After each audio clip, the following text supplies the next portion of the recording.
What's going on, everybody? Welcome back to another episode of Him and Her Spaces, where we encourage you to talk your soul. Here, once again, for another reaction video. It's me, your him host with most, Chad Nails, Master Life Coach, and as always, my fantastic co-host, Nini Window. Welcome, guys. All right. So today we got one fresh for y'all today. We got one super duper fresh. As a matter of fact, at the time of this taping, it is happening right now. At the time, oh my god.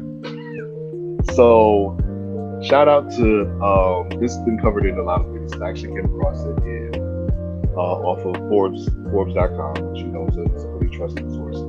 And this is happening across the country, like I said, as we are speaking right now. If they haven't already included or whatever that is, whatever. So, as we know, over the last year or so, really over the last couple of years or so, we have had this Black Lives Matter, where people are in the agenda is to bring more awareness to the fact that Black lives seem to be systematically less valued as opposed to the lives of other ethnic groups here in America and so on and so forth. When it comes to systemic, inequalities or police brutality, you name it, right? So, we're all familiar with it, I'm sure, about it. Regardless of how you feel about it, you've heard about it in one form or another. If it's the rallies, the protests, or seeking to establish better legal defenses for people that are being oppressed by the system in whatever way, shape, or form. Right? We're all aware of that. You have also no doubt heard of some counter movements to that, where it was in reference to Black Lives Matter going against police brutality. Then there was the Blue Lives Matter movement, which is emphasizing the value of police over Black people. I guess I don't totally get it myself personally, but you have those people that have been in this space to say, well, yeah, Blue Lives Matter, da da da, and then the other people that are like, well, all lives matter. And then there's been the argument, personally, which is personally held by me, the whole all lives matter, which is like, well, it shouldn't matter that Black lives matter, all lives matter. And of course, the argument to that has been, well, of course, all lives matter, but our lives aren't being treated like they matter here in this country because Black lives aren't being treated, as equally valuable in this country. That was the whole point. That's the whole point. Now, and that I just came across this. We were about to come on for the show, and I just came across this, and I hopped on here and tugged on Nini's shirt and said, "Hey, guess what's happening today? Guess what's happening right the fuck now?" And where is it happening? Remind me again, where is it happening? Okay, so which is significant, I think. I think that it's significant that it's happening here in these areas. Oh yes, I would definitely say so, and we're going to get into that. So currently, from what I gathered from what Forbes is telling me, there are currently White Lives Matter rallies being held today, April 11th, in California, in Albuquerque, New Mexico, in Huntington Beach, California, in Raleigh, North Carolina, Columbus, Ohio, and Fargo, North Dakota. All right. Over there.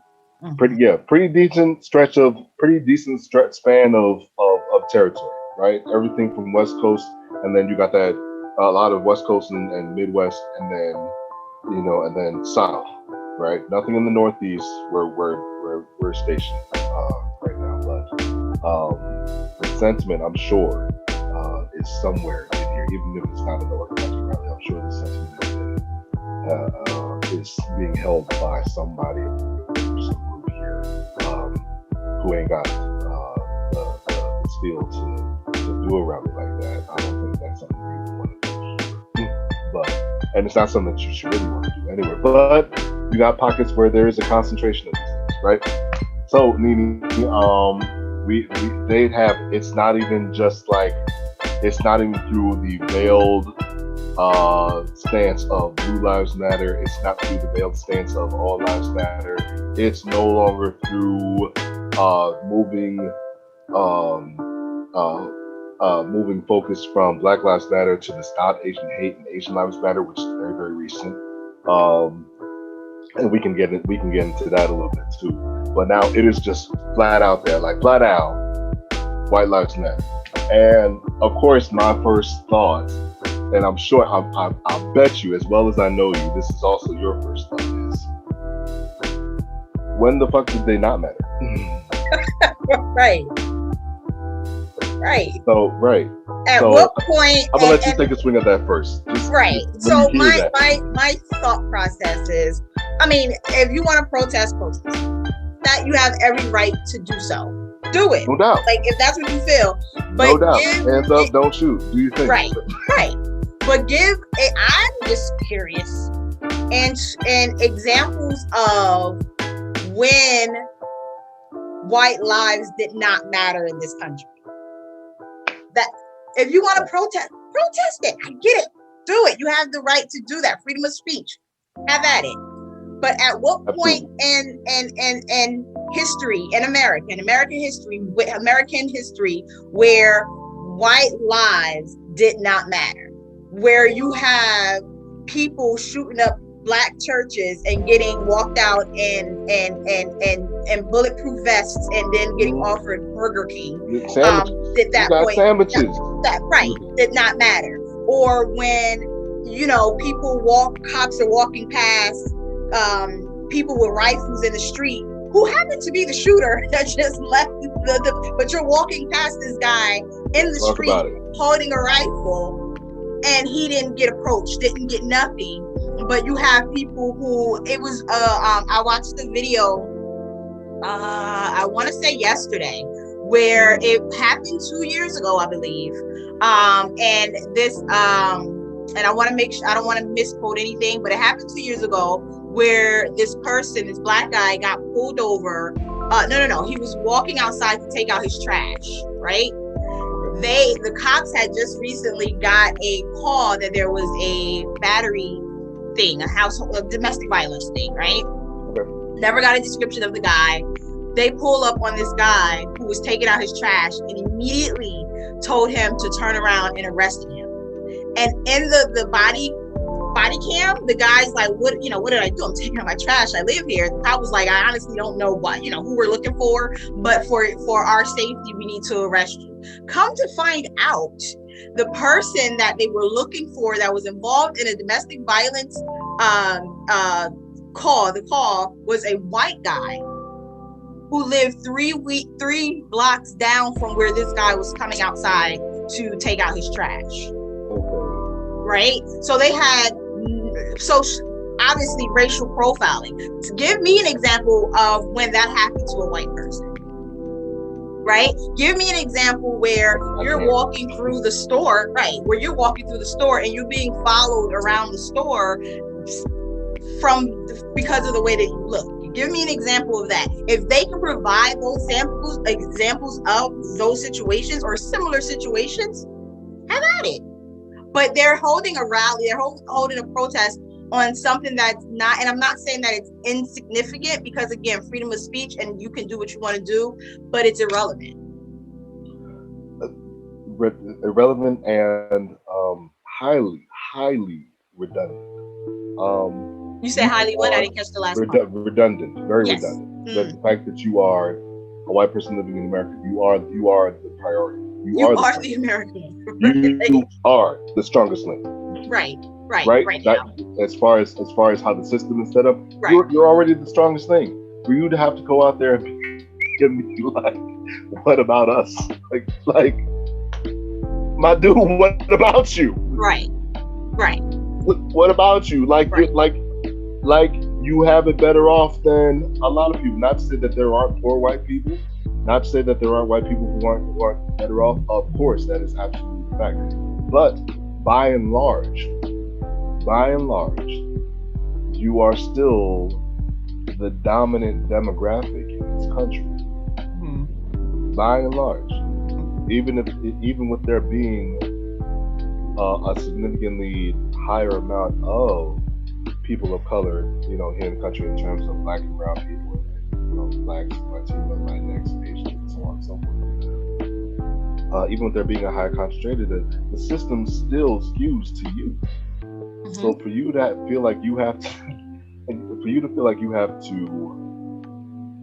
come out and do and demonstrate and protest, and again, nobody's saying that you don't have the right to do so. And the question is why. Mm-hmm. The question is really why. So that's our personal.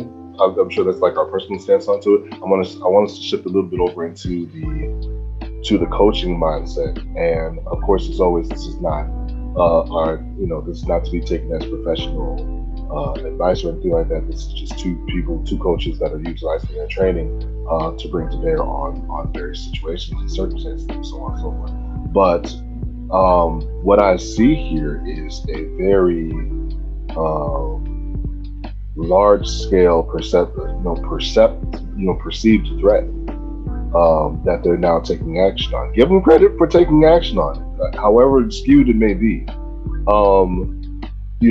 If they're feeling like their white society or their white culture is being threatened or by something or other, like how? Threatened by what? From where? You're at the top. You're like, in terms of American society, in terms of the American structure, you are at the top. You are still at the top of the food chain. So what are you threatened by? Mm-hmm. Exactly. Mm-hmm. All right. You will say that you're feeling like you have to come out here and you have to, chant the White Lives Matter. Who's killing you? What oppression are you going against? What oppression are you speaking up against? Mm-hmm. What is the, what is the actual threat that makes you feel like you have to do this almost damn near across the country? Mm-hmm. Right? Because you've got out west, you got Los Angeles and New Mexico, you got up there in the high north, up there in Fargo, North Dakota, and then you shoot over here and then you got Midwest where you got demonstrators in Columbus, and then you got out here in the South on the East Coast down there in Raleigh, North Carolina. Mm-hmm. What are you feeling threatened by in these areas that makes you feel like you have to do this? Mm-hmm. All right. As a coach, if I could personify what the White Lives Matter movement, which I hope is not, honestly, personally, I hope it's not a wrong statement, because it really makes no sense to do so. But if I were to personify it, and if you or I, as a coach, were to sit White Lives Matter in a chair, that would probably be my first question. Like, what's the threat? Mm-hmm. Why do you exist? What is your purpose? What is the threat that you are speaking up against? Mm-hmm. Why do you feel like America needs to be reminded or made aware of the fact that White Lives Matter, in the grand scheme of the entire existence of America, you have always mattered. Mm-hmm. What do you need to do that? Mm-hmm. That's why I say it's redundant. Like, it's like a kid already getting a toy but crying about getting a toy. Mm-hmm. You got the damn toy. Mm-hmm. Hey, I want another one. I want a toy. You're holding a toy. Mm-hmm. But I want a toy. You're holding the toy. Mm-hmm. Play with the toy. Mm-hmm. You have like you got it. You know, and that's sad to say, because ideally, of course, we want to be able to say that we do live in an equitable society. But the very sharp reality is we're not there yet. Mm-hmm. We're not there yet. White America is still at the top of that constructed hierarchy of who gets what and who gets priority here in these United States. Mm-hmm. So for people like the white knights of the Klan that are organizing some of these rallies in some of these various areas, okay, that's what I would want to ask. Like legitimately, not even on a level of wanting to take it apart or dismantle it, but really for understanding, like, what are you doing? Mm-hmm. What do you want? What do you wish to accomplish by this? We wanted to, for the Black Lives Matter, and personally, I will say this, and this might be an unpopular opinion, I do 150% believe that Black lives should matter more. That there should be a more equitable stance in America as far as how we're valued, right? Now, the actual movement in and of itself, I have a few issues with that, and I know a lot of Black people do, but they believe in the premise of it. They believe in the principle of it, not necessarily the movement. Mm-hmm. And there are counter rallies that are being had. I believe there is one Black Lives Matter chapter in Huntington Beach that did organize a counter rally for the White Lives Matter rally that is out there. I haven't heard of anywhere else, but there is counter movement being done. And still, it's like I just don't see the point. Mm-hmm. I don't understand the point. What would be your coach's take on this? I would. Right? You got a Black life. Let's say you have, because I know you focus on women. Let's say you have a woman sitting in front of you who's like, Nene, I know you're sitting here to talk to me, but White Lives Matter. What do you say to her? And I would come from a point of the threat, yes, that you spoke of, the perceived threat of what is happening. But I think it's more so of a control issue, in the sense that they feel as though because this Black Lives Matter movement is going on, because people are now recognizing and seeing and understanding that there is injustice in America. Not that it wasn't out there before, but now we have the media to show it more so now than what it was before. I think that they feel that they're losing control of their America. So to kind of even out, I guess, the social planes, for lack of better words, to even out that, to say, you know what, well, you guys are, taking away our America, our lives matter too. So not a sense of, we've been oppressed against, or we've been killed, or we've been anything like that. But what we had control over is literally before our very eyes, slipping through our fingers, and we're scared. We're scared. Okay. Can you? Okay, I could hear that. I could hear that. I could understand that. It wouldn't even be the first time, right? We've heard that stance over the course of pretty much our whole life.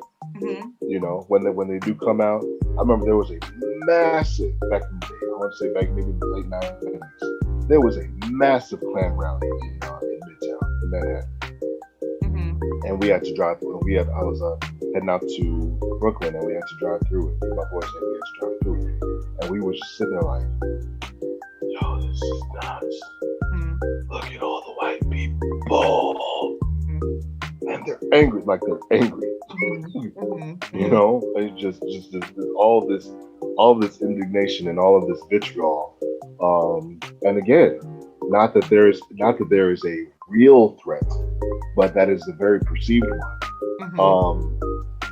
And that even in and of itself says a whole lot, because for you to be at the top of the food chain, right?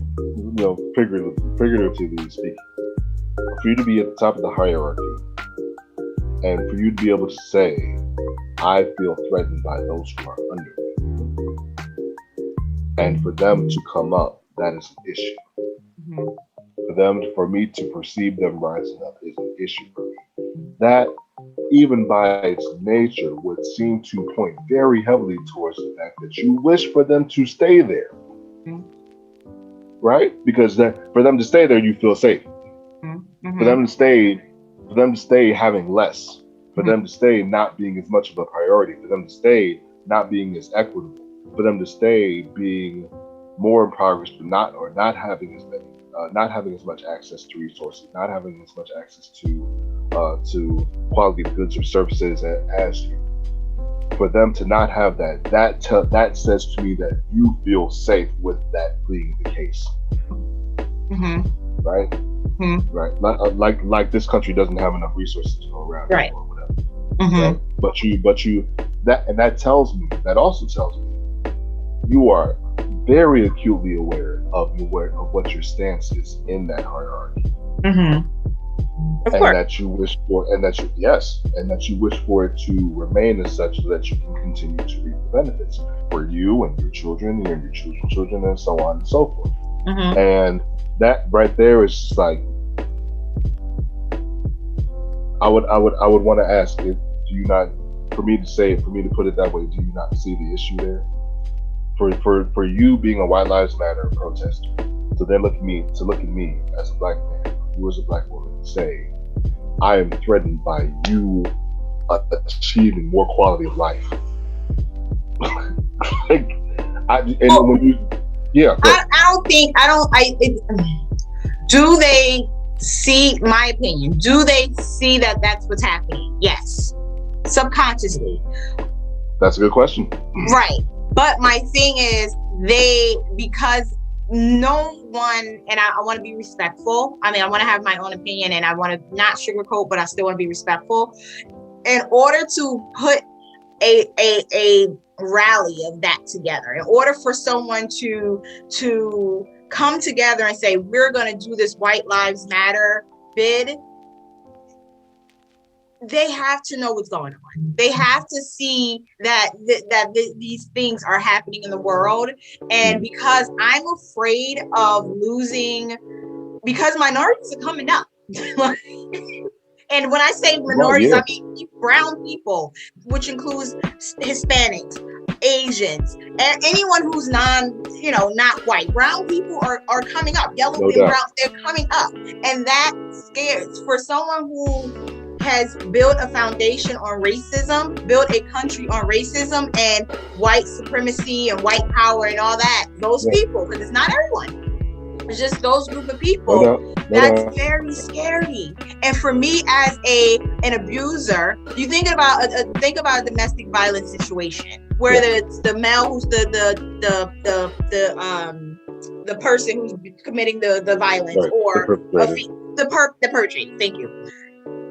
Once that victim or that oppressed person realizes that, hey, I have the power to do and to get out of this situation and to do better for my situation, that perpetrator now lose control. And guess what? They're scared because they're not strong enough to uphold all this stuff, because in order to keep us at bay, they have to have systematic racism. They have to have all these things to have the media. Look at entertainment, where we're like who are so slavery to name brands and slavery to all these things to keep us here. But once you have those group of people that's like, wait a minute, like this, that, like, and then they're scared. White Lives Matter to me is a group of people, a group of white supremacists, because that's all they are. Anything outside of saying white supremacists or white power ain't even a kind of. It's being organized by the Klan in most of these. So who's ever a part of that, and I think, and which is scary, but it's kind of, to me, it's a relief. It's an eye opener that they're scared. They are scared that, excuse my language, and shit is happening. Yeah. They're scared. And this is their way of saying, holy crap.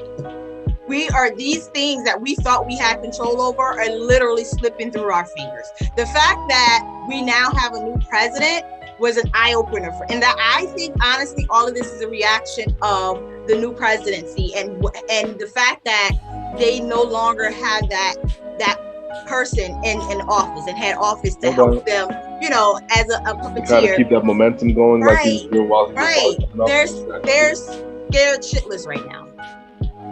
I can see that. That's largely all that is. Largely what I see it as. I see it as a large scale movement of fear. I see it as a large scale temper tantrum. Mm-hmm. And that's all that is. They're scared. It's not to discredit it, like. But that's exactly what I see it as. I see it as like a kid being like, what about us? What about me? What about me? What about me? But you've been getting, and now that there's some attention being paid now that there's the level of attention is being addressed. Mm-hmm. I won't even say that it's 100% being adjusted, but now that it's being directly addressed, they're like, what Right. what Right. about me? Like Right. you're an only child. Right. And to use an example as to even Shout go out deeper, shout out to only child. to use the example of them having a toy and then having that toy and now they want another toy. So I see it as, even to go deeper, like they have this toy, they have all the toys in the sand, right? In the sandbox. And then you have this one group of people, this one community that gets a different toy from what they have. Ooh. And that toy, and everyone's playing with that new toy. That community now is playing with that new toy, recognizing that toy, giving price to that toy. Now all the millions and thousands of toys that they have in their sandbox, they now want to be a part of that toy. They want to go to this sandbox now because this is a new toy that they were not given outside of, all the rest of the people, with all the rest of the kids playing with that toy. So I don't even think it's a matter of, I want a toy and I want to know. They want a different toy. So now that Black Lives Matter are now written in many streets, right? They have painted on many. So this is now being recognized. Now it's like, well, what about us? To me, they're scared. They're scared. It boils down to fear. It boils down to, holy crap, these things are slipping through our fingers. I'm gonna add to that fear a sense of entitlement. Say that again. I'm going to add to that fear a sense of entitlement. Mm-hmm. Right. Where it's absolutely. Like, what you've been treated, you've been doted after, you've been cared for, and here I even say spoiled for so long. And when you see another group coming up, then it's like, okay, well, what about right. America? What about don't forget about me? Don't forget about me. It's like you're still the quote unquote favored son. So just because the parent, being America, is now paying attention to one of the other kids, and especially one of the kids that's been treated the worst, and now you want to be like, no, what about me? Don't go. It's like relax. There's enough love for us. There's still enough love for y'all. Y'all just play with something. Go play with some of these toys. Right. Go play with your toys. No. So what? I don't care that I have all those toys. Rashad and Lakeisha, they're getting attention now. Rashad and Lakeisha deserve attention. Right. It's that's what I see. That's what I see. I see it like America's the parents, and you have this one child that's been spoiled, another child that's been, I'm gonna just say it, that's been abused.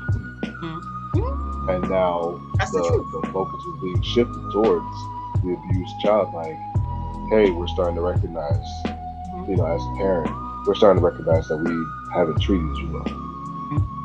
And even just in that recognition, not even just so much in the, like I said, in the case of action being taken or adjustment or major adjustments being made, but just in the fact that there is recognition, the other child is like, no,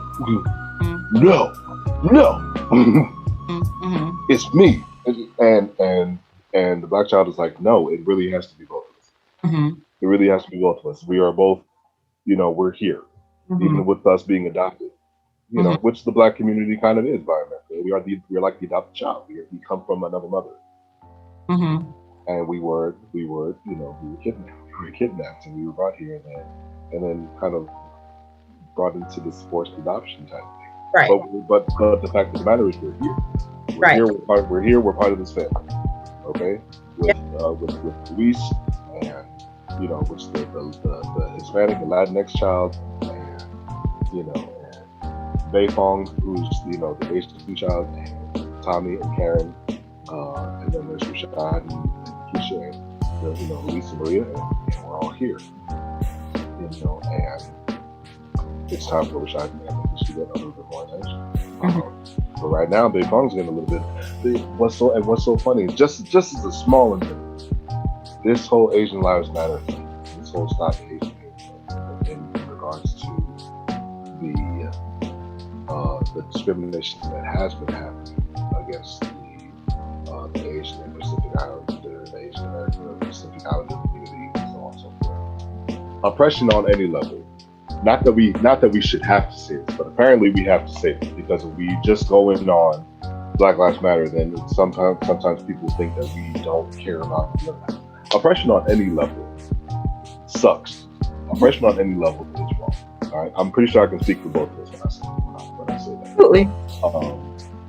Doesn't matter if I see a white person getting the bad end of the stick, the raw end of the stick.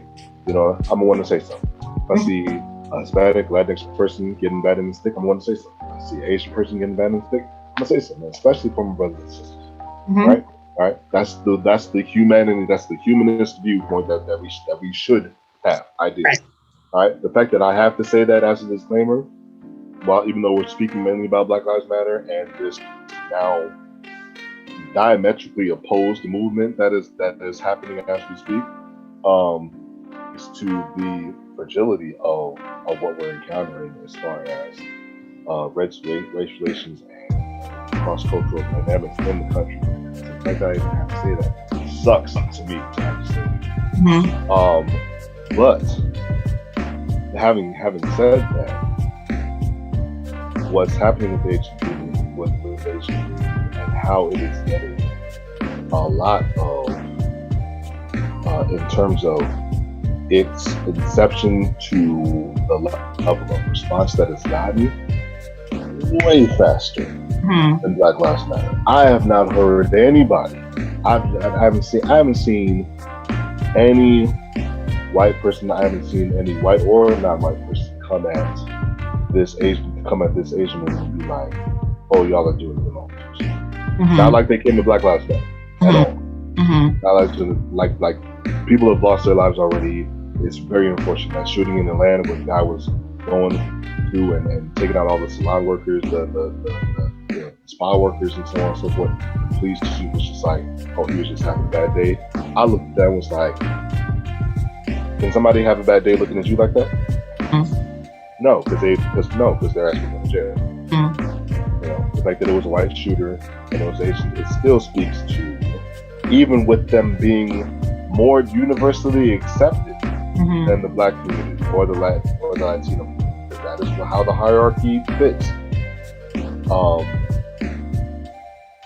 It still was looked at as, oh, well, it's just an unfortunate white person who just had a bad day. He felt threatened. He wanted to get rid of the source of his temptation. Motherfucker, don't go to the salon. You went to someone else's, like you were having a bad day, so you went into someone else's establishment to let them know that you were having a bad day. They were Asian women is your temptation, so instead of doing the normal thing that people do, like cigarettes are my temptation, so I'm just gonna not smoke. I'm not gonna be around people that smoke. Don't go to the spa. Your idea of resisting temptation or getting rid of your temptation was to kill the people that are the source of your temptation. That are your perceived source of temptation. Like, come on now. Come on now. Having a bad day, my ass. All right. Get yourself checked out. Go talk to somebody. Find a life coach. Find a therapist. Find a counselor. Figure out a way to do this. And dare I say, and I'm not putting any words in his mouth. I'm not putting any thoughts in his head. But dare I say,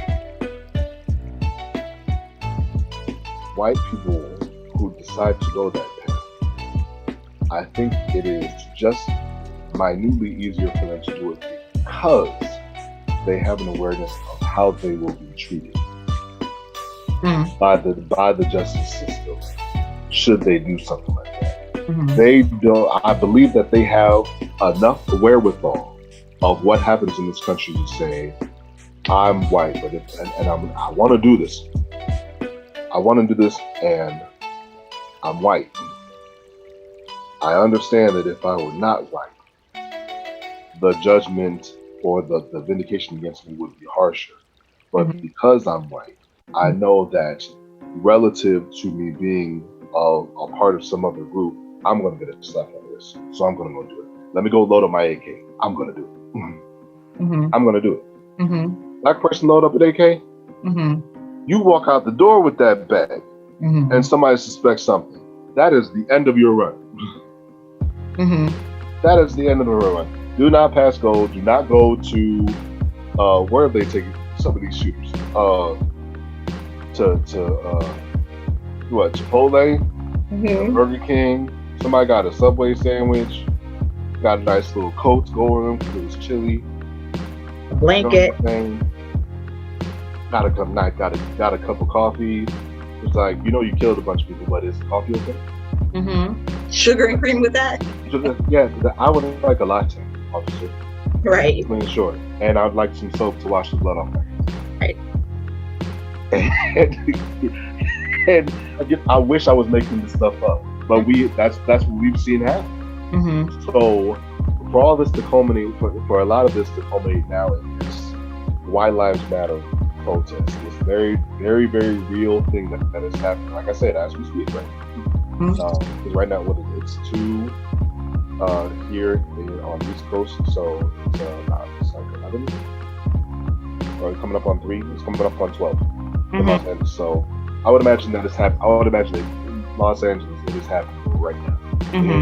In Fargo and Albuquerque, they're probably in the thick of it right now. Columbus, Ohio, that's a little bit closer. I'm sure they're probably still in the thick of it right now. Here on this side of the country in Raleigh, North Carolina, which is the only East Coast one that I'm aware of right now. I'm sure there's still very much in the thick of it. And if there are counter protests, I'm sure they're in the thick of it right now. So we will definitely we will definitely find updates for this, and we will we'll keep an eye on this as it develops, unfortunately. Yeah, and I'm actually, that's crazy. You see it? You pulled it up? I'm pulling it up now, and I'm like, it's crazy. Yeah. What about us? Yes, I think that's a very accurate assessment. Like, this is a temper tension. What about us? What about me? I'm scared. Just say that. Instead of saying White Lives Matter, say white people are scared. Say that. That would actually. That would make more sense. Because we don't know how. We as people, as humans, don't know how to communicate and to say I'm scared. So I'm gonna have a temper tantrum to show. That my friend is definitely getting closer to the root of the matter. And we love getting to the root of the matter. But to be able to say it, it seems to be very, very, very much a taboo to be able to just say you're scared, or you feel threatened. Not necessarily that you are threatened, but that you feel scared. And that's it. Anyway, y'all. As always, like, share, and comment. I think we done beat that horse pretty well. But we will, like I said, we will stay on top of this for you guys. You guys like, share, and comment. Let us know what you think in the comments below. Share this with people if you're not aware of it. If there's something that you'd like to stay on top of course, let us know. What your thoughts on it are, of course. So until next time, we will see you here in Him and Her, YourSpace, whereas one space and zero reservations. Yay! Thank you guys out later. Okay. Yep.